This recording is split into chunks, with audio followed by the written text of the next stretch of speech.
Bom dia, boa tarde, boa noite, meus queridos amigos. Aqui quem vos fala é o professor Sandrão de Bangu. E na aula de hoje nós abordaremos a força de atrito e também falaremos de plano inclinado. Espero que vocês gostem da aula de hoje e vamos adiante. Vamos nós? Juntos, sempre. Vamos lá.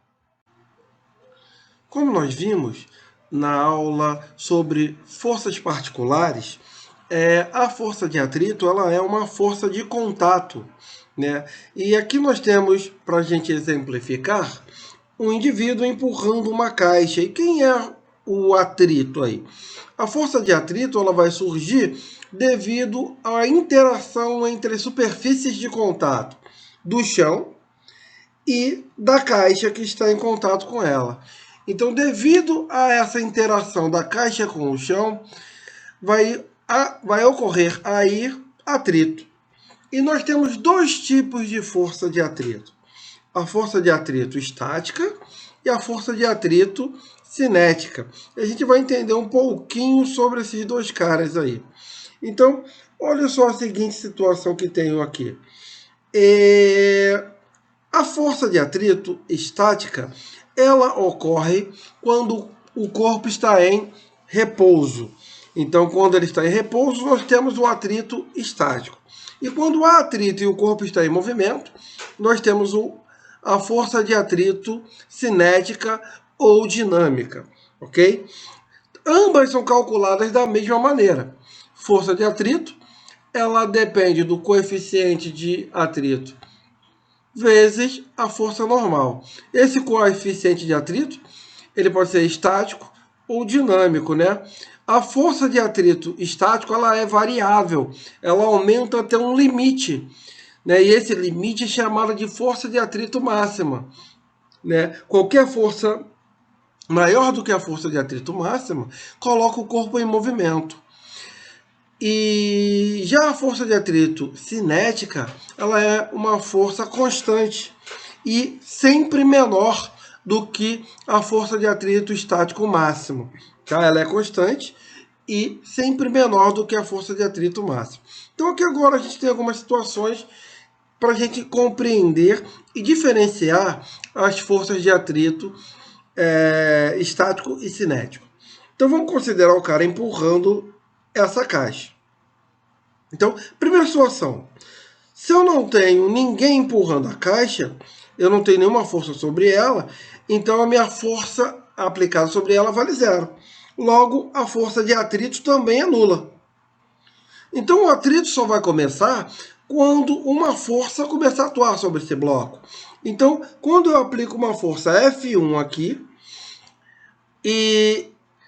porém essa força não é suficiente para eu mover o bloco, então, para que isso ocorra, o que tem que acontecer? Eu tenho que ter uma força no sentido contrário à força que eu estou aplicando. Então, se eu aplico uma força para a direita, surgirá, devido ao atrito com o solo, a força de atrito no sentido contrário. A força de atrito ela é sempre contrária ao movimento ou à tendência dele. Então, se eu empurro a caixa e ela tende a se mover para o lado direito, a força de atrito que vai atuar sobre a caixa, ela vai ter um sentido para o lado esquerdo, na mesma direção. Então, se eu aplico uma força e não consigo mover, o que vai acontecer? Pela primeira lei de Newton, né, obedecendo a lei da inércia, a força de atrito ela tem que ser igual à força que eu estou aplicando. Então imagina que a força necessária para que eu mova esse cara seja de 20 newtons.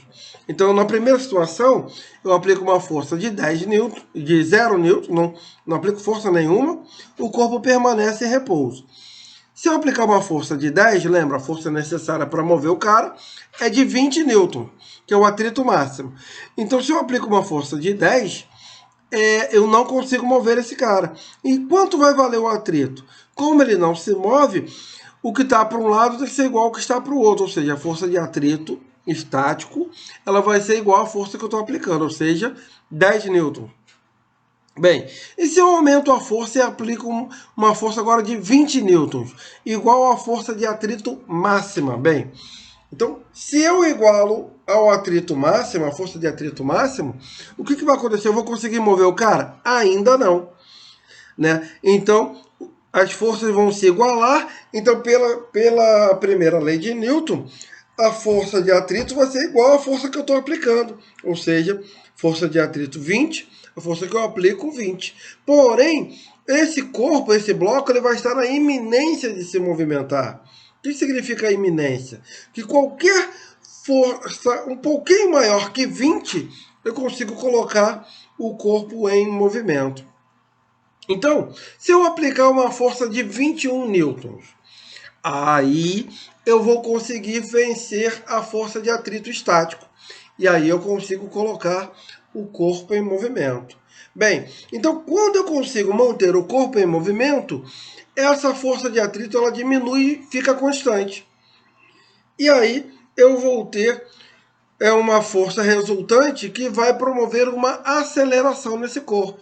Então agora minha força F passa a ser maior do que a força de atrito cinético. Como o corpo está em movimento, eu passo a ter o atrito cinético. E essa força aqui, ela é constante. Constante e vai depender apenas do coeficiente de atrito e da força normal da interação do corpo com a superfície. Ok? Então, a força de atrito estático ela é variável. À medida que a gente aumenta a intensidade da força para tentar mover a caixa, a força de atrito estática aumenta junto e sempre tendo o mesmo valor da nossa força F que a gente está aplicando. Depois que a gente consegue mover esse corpo, a força de atrito ela fica constante. Eu passo a ter uma força de atrito cinética. E aí essa força ela não mais varia. Ela só vai depender única e exclusivamente do coeficiente de atrito, do μ, e da força normal. Ok? Independentemente da força F que nós estamos utilizando para empurrar o bloco. Tranquilo? Ok?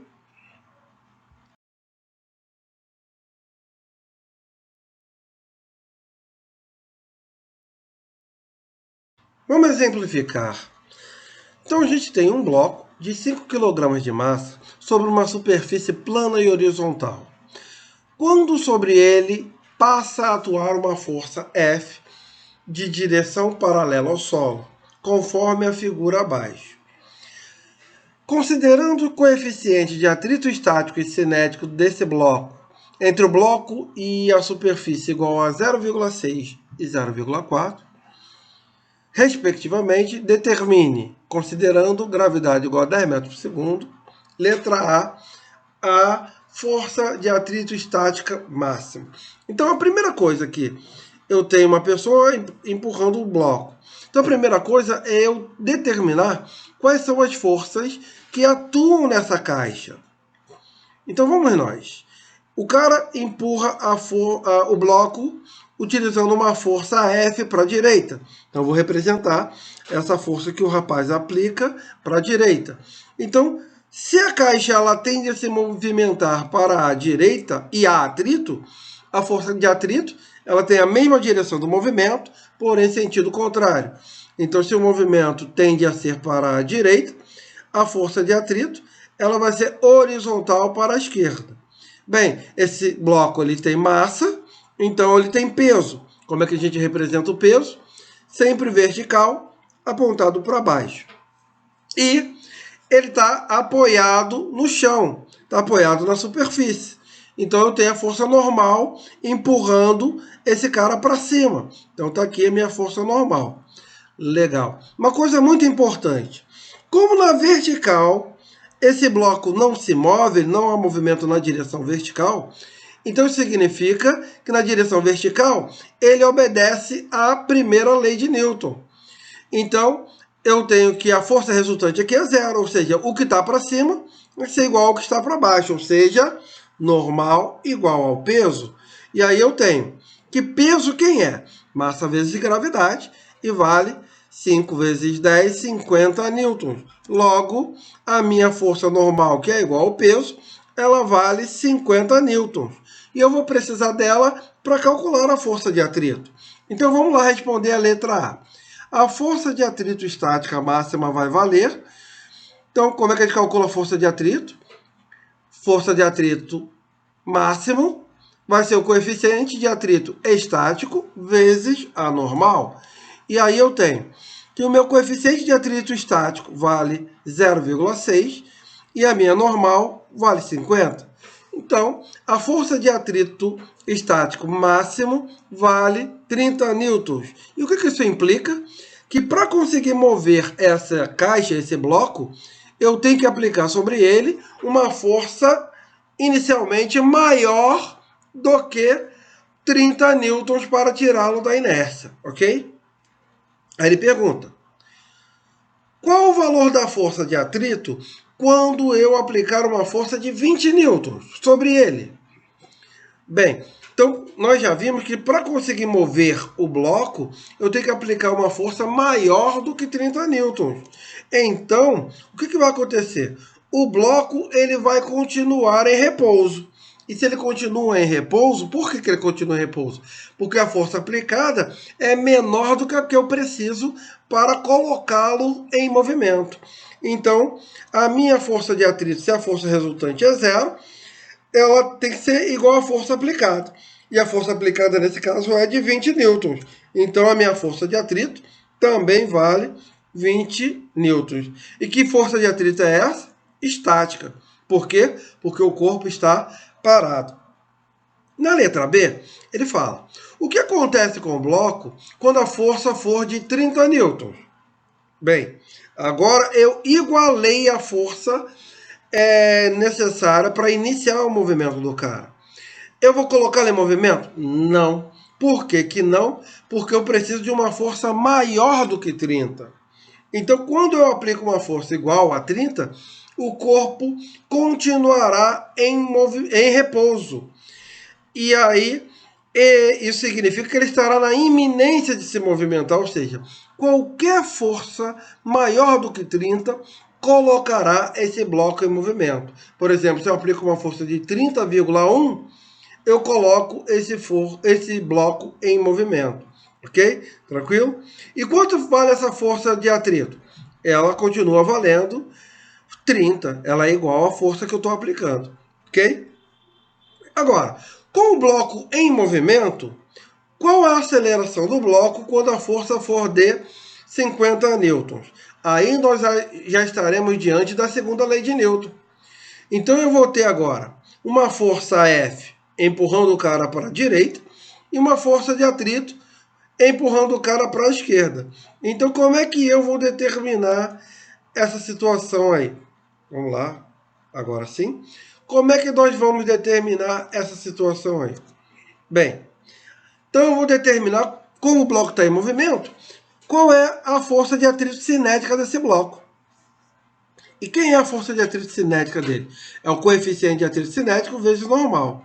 O coeficiente de atrito vale 0,4, a normal 50, então a força de atrito, repara que ela é menor do que a força de atrito estático máximo, vale 20 newtons. Então essa é a força que vai resistir ao movimento. Então, com base nisso, eu vou o quê? Como eu tenho uma força para a direita de 50 e uma força para a esquerda de 20, então como é que vai ser a minha força resultante? Análise vetorial. Eu tenho dois vetores de mesma direção em sentidos contrários. Como é que a gente acha o resultante? O maior menos o menor. Ok? E, pela segunda lei de Newton, força resultante é calculada como massa vezes aceleração. Então, dessa maneira, eu vou achar a aceleração do corpo. Só substituir agora. F vale 50 newtons, menos força de atrito cinético, que vale 20, vezes a massa do corpo, que é 5, vezes a aceleração. 50 menos 30, 50 menos 20, dá 30, igual a 5A. Então, nessas condições, 30 por 5, eu vou ter que esse bloco, ele irá se mover com uma aceleração de 6 metros por segundo. Beleza? Tranquilo? Vamos seguir adiante.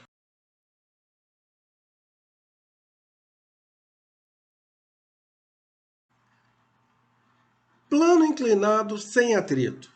Bem, primeiro vamos lá entender o que é o plano inclinado. O plano inclinado nada mais é do que uma rampa, né? E o grau de inclinação da rampa é o que vai nos interessar e que vai influenciar no movimento ou não de um corpo sobre um plano inclinado.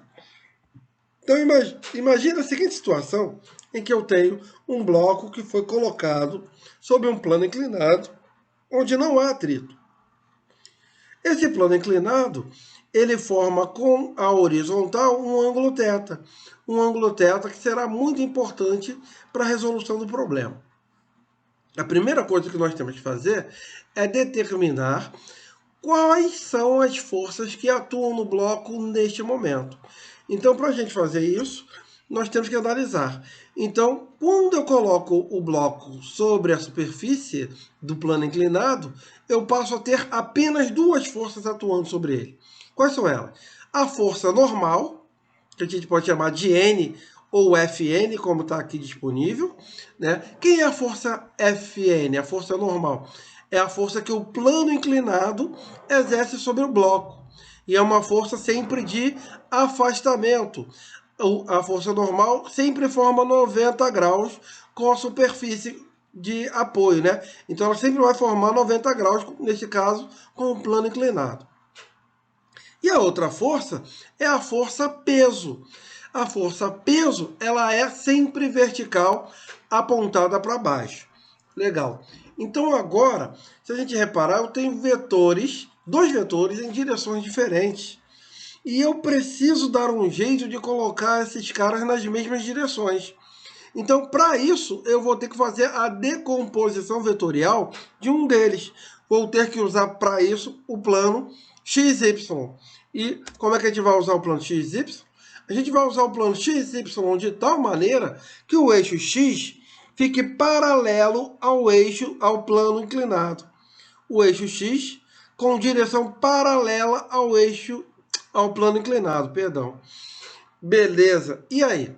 Então, quando eu faço isso, o que vai acontecer é que a força normal ela vai ficar exatamente sobre o eixo Y. E a única força que vai ficar fora dos eixos é a força peso. Então, para isso, eu vou ter que decompor a força peso nas direções horizontal e vertical, melhor, nas direções X e Y. Então, fazendo a decomposição do vetor peso na direção X, eu vou ter a contribuição do peso na direção X. E vai ser exatamente esse cara aqui o responsável por fazer o bloco descer a rampa aqui, descer o meu plano inclinado. Que vai ser a única força na direção do movimento. E decompondo a força-peso na direção Y, eu vou ter a componente peso na direção Y. Uma coisa muito importante. Toda vez que o ângulo dado for do plano inclinado com a horizontal, esse ângulo será sempre igual ao ângulo que a força-peso forma com o eixo Y. Ok? Então, se o plano inclinado forma com a horizontal um ângulo θ, o peso vai formar com o eixo X também, eixo X não, com o eixo Y também um ângulo θ. Então, quando eu decomponho e descubro PY e PX, o que vai me interessar para a resolução dos problemas é exatamente o PX e o PY, né? E como é que eu vou determinar os valores desses caras? Para eu determinar os valores desses caras, eu vou usar propriedade de seno e cosseno. Então, se eu analisar aqui, ó, esse cara eu tenho um triângulo retângulo, onde P é minha hipotenusa, PY está formando um ângulo com a hipotenusa, é o meu cateto adjacente, e esse cara aqui é igual a esse, ou seja, esse tracejado aqui é o meu PX, que está de frente para o ângulo, é o meu cateto oposto. Então, relembrando, seno de um ângulo a gente calcula por cateto oposto por hipotenusa, e cosseno do ângulo, cateto adjacente por hipotenusa. Então, relembrando, P é minha hipotenusa, PX, cateto oposto, PY, cateto adjacente. Então vamos nós. Para eu determinar o PY, ele vai ser P cosseno do ângulo, ou seja, hipotenusa vezes o cosseno do ângulo. Joga esse cara para lá, o cateto, joga esse cara para lá, o cateto adjacente ele vai ser igual a hipotenusa vezes cosseno do ângulo. Então, eu tenho P cosseno do ângulo. E o PX? O PX ele está aqui, né? Ele é cateto oposto. Então, cateto oposto, se eu jogar esse cara para lá, eu vou ter cateto oposto igual a hipotenusa vezes seno. Então, aqui, o meu cateto oposto é PX. Então, eu vou ter P seno de θ. Beleza? Então, essa é a nossa primeira análise. Eu acho que essa é a parte mais complicada. Depois fica tudo bem pré-ridículozinho. Então, agora, eu vou analisar as direções X e Y. Analisando a direção Y primeiro, o que acontece? O bloco não se move nessa direção, ele não sobe e nem desce. Então isso significa que nessa direção ele obedece a primeira lei de Newton. A força resultante é igual a zero. E o que isso significa? Tudo que está para cima é igual a tudo que está para baixo. Então nessa direção eu tenho para cima a força normal e eu tenho para baixo PY. Então eu tenho que tudo que está para cima, normal, é igual a tudo que está para baixo, PY. Né? E quem é o PY? PY é P cosseno do ângulo. Então, a normal ela vai ser igual ao peso do corpo vezes o cosseno do ângulo. Beleza? E na direção X? Na direção X não há atrito. Então, o que vai acontecer? O bloco ele vai descer de maneira acelerada. E para ter essa aceleração, é necessário que haja uma força resultante que produza essa aceleração. E quem é minha força resultante? Força resultante, a gente calcula pela segunda lei de Newton, como sendo massa vezes aceleração. Mas a única força que atua na direção do movimento do corpo é a componente do peso. É o Px. Então, a minha força resultante é o Px. E quem é Px? É P seno do ângulo. Juntando Px com a segunda lei de Newton, o que eu tenho? Px é igual a massa vezes aceleração, ou seja, peso seno do ângulo é igual a massa vezes aceleração. Ok?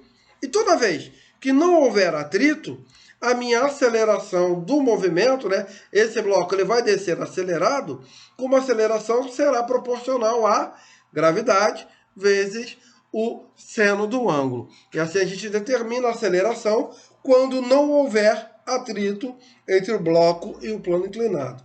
Ok? Bem fácil, né?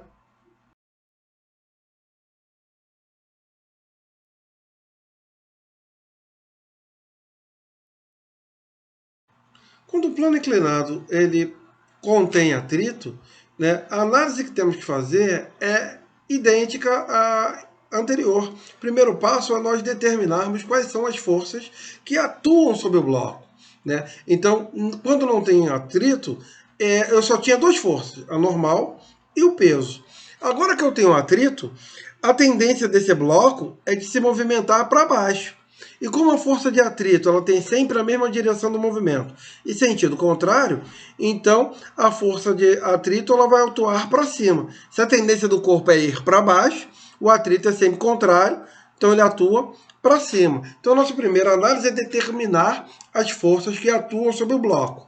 E aí, nossa segunda análise é traçar o eixo x e y e traçarmos e fazermos a decomposição vetorial do peso. Lembra, o peso, a força normal, ela vai estar sobre o eixo y e o peso, nesse caso, está fora. A força de atrito, ela está sobre o eixo x. Então, se eu decompor a força peso, eu terei na direção horizontal o meu px, que, como nós vimos, de acordo com o ângulo aqui, é P seno de θ, e terei o meu PY aqui, que não está representado. que será P cosseno de θ. E aí nós vamos fazer o seguinte. Na direção Y, não há movimento, ele obedece à primeira lei de Newton. Então isso significa o quê? Que o que está para cima é igual ao que está para baixo. O que está para cima? Normal. Quem é que está para baixo? PY. E quem é PY? PY é P cosseno de θ, ou seja, a minha normal, a força que o plano exerce sobre o bloco, é igual a P cosseno do ângulo. Tranquilo? Bem, e na direção X? Na direção X eu posso ter duas coisas. A primeira coisa é que eu posso colocar o bloco lá no plano e, devido ao atrito, ele permanecer parado lá. Então, se esse for o meu caso, ou seja, colocar o bloco lá e ele permanecer parado, isso significa que na direção X ele também está obedecendo à primeira lei de Newton. Força resultante é igual a zero. Isso significa o quê? Que o que está para a direita tem que ser igual ao que está para a esquerda. Então, se eu tenho isso, a minha força de atrito ela tem que ser igual ao Px. Então, se a minha força de atrito é igual a Px, a força de atrito é P seno do ângulo. Ok? Tranquilo? Mas, ainda na direção X, eu posso colocar o bloco aqui e ele descer de maneira acelerada. E aí, quando isso acontecer, o que vai acontecer? Esse cara, se ele desce com velocidade constante, o que acontece é que a minha força resultante continua zero. Então, a minha força de atrito, ela vai ser P seno de θ. Mas o que vai mudar? Esse cara é igual a esse aqui? Não. Aqui ele está parado, eu tenho a força de atrito estático. E aqui eu tenho a força de atrito cinético. Beleza? Então é a condição de movimento para esse cara aqui. Tranquilo? Beleza? Bem, uma outra situação é ele descer de maneira, agora sim, acelerada.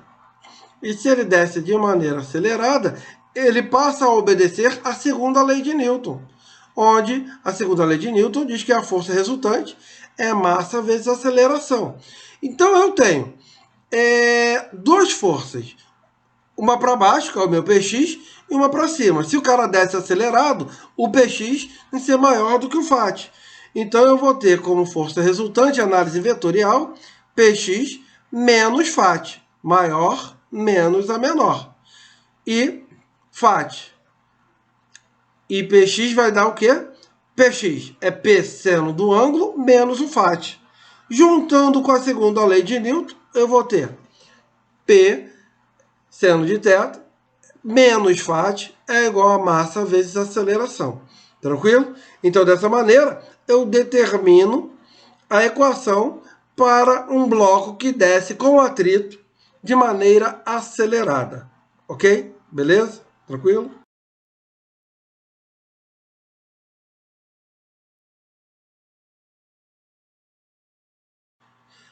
Agora vamos fazer a análise de um corpo que sobe um plano inclinado sem atrito. Considere um bloco de massa 2 kg que sobe um plano inclinado que forma um ângulo θ com a horizontal sem atrito, sob a ação de uma força de 20 newtons, sendo G igual a 10 metros por segundo e seno de θ 0,6, cosseno de θ 0,8, determine a força que o plano exerce sobre o bloco e a aceleração do bloco. Vamos nós. Então, eu tenho aqui uma força F de 20 newtons que está fazendo com que esse bloco suba. Então, ele quer saber duas coisas. Qual é a força que o plano exerce sobre o bloco, ou seja, a força normal, e qual é a aceleração com que ele sobe. Então, o primeiro passo aí é nós determinarmos quais são as forças que atuam sobre o bloco. Então, vamos nós. Então, o nosso primeiro passo aí é que se ele sobe, eu tenho aqui uma força F, né? Força F, a responsável de fazer ele subir. E eu tenho, como ele tem massa, vertical para baixo, a força peso. E eu tenho perpendicular ao plano e empurrando o cara para cima, a força normal. Então são essas três forças que atuam sobre o cara. Então lembra que eu tenho que traçar o plano x e y. Então, dessa maneira, aqui eu tenho o eixo x paralelo ao plano, que é o eixo x, e eu tenho aqui o eixo y, né? Então, o que nós temos? Quando eu decompor a força peso,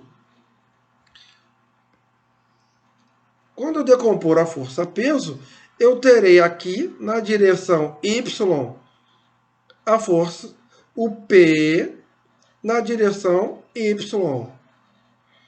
E eu terei a decomposição do peso na direção horizontal,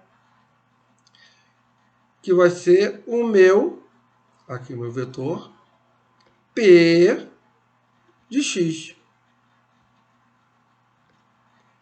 Beleza? Tranquilo? Então, o que vai me interessar aqui é P de x, P de y, normal e peso. Então vamos nós.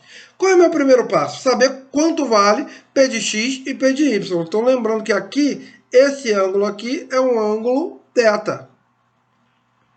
E que P de y é cateto oposto e P de x é seno. Então eu terei que P de x vai ser P cosseno do ângulo. P, quem é o peso? Peso é massa vezes gravidade. A massa vale 2, a gravidade vale 10, então o peso vale 20 newtons. E o cosseno do ângulo é 0,8. Então o meu P de y ele vale 16 newtons. E a minha componente x do peso? Ela vai ser P seno do ângulo. O peso vale 20. O seno do ângulo 0,6. Então a componente na direção x do peso vale 12. E aí, com base nisso, a gente começa a responder o que ele pede. Força normal, que é a letra A. Como é que eu vou determinar ela? Então, eu vou analisar a direção y. E o que eu tenho na direção y? Que a minha força resultante ela é nula. Por quê? Porque não há movimento do bloco nessa direção. Ele não sobe e nem desce. Então, se não há movimento, significa que o que está para cima é igual para baixo. Quando eu somar os dois, vai dar 0. Então, eu tenho que normal é igual a P de y. E eu sei quanto vale o P de y. P de y vale 16. Então, a força que o plano exerce sobre o bloco, ela vale 16 newtons. Ok? Agora, vamos determinar a aceleração do bloco analisando a direção x. Na direção x, eu tenho uma aceleração, que é o que ele está me pedindo. Então, ele vai obedecer a segunda lei de Newton, onde eu tenho força é igual a massa vezes aceleração. Então, minha força resultante na direção x depende da massa e da aceleração. Análise vetorial, como eu tenho duas forças, uma para baixo e outra para cima, e o corpo sobe acelerado, a força que estiver para cima ela será maior. Então, a minha força resultante na análise vetorial ela vai ser a maior, F, menos P de x. E eu sei quem são esses caras também. Mas eu vou juntar tudo, vou juntar as duas equações, né? E eu vou obter F menos P de x igual a massa vezes a aceleração. Substituindo pelos valores, eu tenho a força F é de 20 newtons. O peso na direção x vale 12 e a minha massa vale 2. 20 menos 12 dá 8, igual a 2A. 8 sobre 2 vai me dar uma aceleração de 4 metros por segundo ao quadrado. Para onde? Uma aceleração subindo. Então, a minha aceleração resultante, ela é para cima na direção x. Ok? Espero que vocês tenham compreendido, tenham gostado. Curtam aí o nosso canal. Dê um joinha aí, se inscreva no canal para ajudar a gente aí. Valeu, meu povo. Um grande beijo. Fiquem com Deus.